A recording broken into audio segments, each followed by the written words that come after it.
മഴപ്പെയ്ത്തിലും താപനിലയിലും മാത്രമല്ല ഇടിമിന്നൽ നിരക്കിലും സംസ്ഥാന തലത്തിൽ കോട്ടയം കത്തിക്കയറുകയാണ്. 1.5 പതിറ്റാണ്ടായി കേരളത്തിലെ ഇടിമിന്നൽ നിരക്ക് ദേശീയ ശരാശരിയേക്കാൾ ഉയർന്ന തോതിലാണ്. 1 കിലോമീറ്ററിനുള്ളിൽ സംസ്ഥാനത്ത് ശരാശരി 20 കൊള്ളിമിന്നലും ഇടിവെട്ടലും സംഭവിക്കുന്നു. മാത്രവുമല്ല ഇടിമിന്നൽ മരണം, പൊള്ളൽ, നാശനഷ്ടം എന്നിവയുടെ നിരക്കിലുമുണ്ട് വർധന. കോട്ടയം ജില്ലയുടെ ഇതര പ്രദേശങ്ങളിലും മറ്റിടങ്ങളിലേക്കാൾ വ്യത്യസ്തമായ ശരാശരി 70 ഇടിമിന്നലുകളാണ് ഒരു വർഷം സംഭവിക്കുന്നത്. മനുഷ്യർക്കും മരങ്ങൾക്കും ജീവജാലങ്ങൾക്കും വലിയ ആഘാതം സൃഷ്ടിക്കും വിധം അതിശക്തമായാണ് കോട്ടയം മിന്നൽ.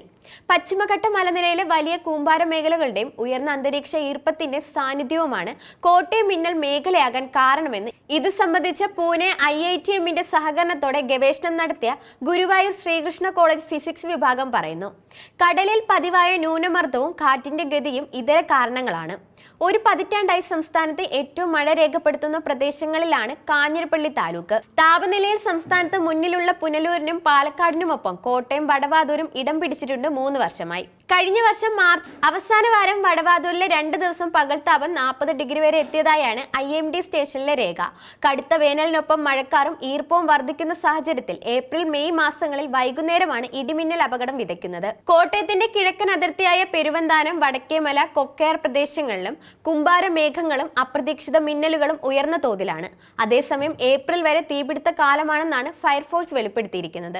പറമ്പിനും വീടിനും വരെ തീ പിടിക്കുകയാണ്. കഴിഞ്ഞ ദിവസം വൈക്കത്ത് വീടിന് തീപിടിച്ച് വൃദ്ധ മരിച്ചതായാണ് ഇതുമായി ബന്ധപ്പെട്ടുണ്ടായ ഒടുവിലത്തെ സംഭവം.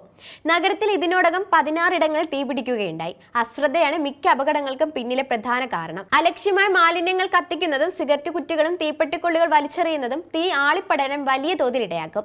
ഫയർഫോഴ്സിന്റെ സമയോചിത ഇടപെടൽ മൂലമാണ് വൻ അപകടങ്ങൾ പലപ്പോഴും ഒഴിവാകുന്നത്.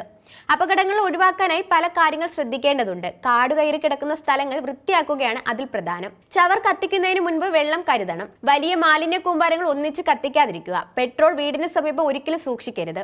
പുറത്തു പോകുമ്പോൾ മെയിൻ സ്വിച്ച് ഓഫാക്കുക. ഗുണമേന്മയുള്ള വയറുകൾ മാത്രം ഉപയോഗിക്കുക. വർഷത്തിൽ ഒരിക്കൽ വൈദ്യുതി പരിശോധന നടത്തേണ്ടത് വളരെ അനിവാര്യമാണ്. കൃത്യമായ ഇടവേളകളിൽ AC-ക്ക് അറ്റകുറ്റപ്പണികൾ നടത്തണം. സിലിണ്ടർ വീടിന് വെളിയിൽ ലോക്ക് ചെയ്ത് സൂക്ഷിക്കുക. ഇങ്ങനെ തുടങ്ങി നിരവധി കാര്യങ്ങൾ ശ്രദ്ധിച്ചാൽ വൻ അപകടങ്ങൾ ഒഴിവാക്കാം.